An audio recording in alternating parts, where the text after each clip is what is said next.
So let's say I've totally screwed up and I don't know what has gone on and I just want to start back over, hard reset. So let's say, like right now you can see all of my tracks that we had in here. I'm just going to start over.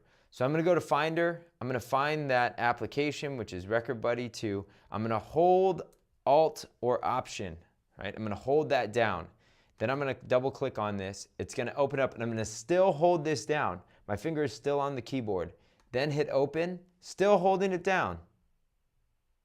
Do you really want to reset the database? Yes.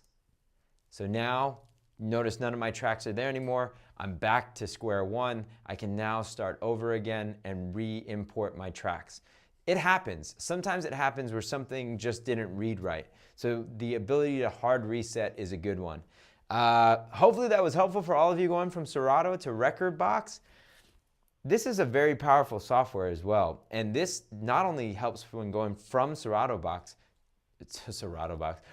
from Serato to Rekordbox, but also from going from Rekordbox to Serato, or even adding in Tractor into the mix.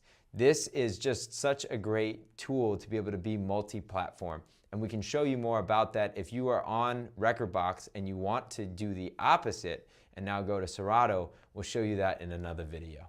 Good luck with everything. Thanks for checking us out here on thedjcoach.com. We'll see you next time.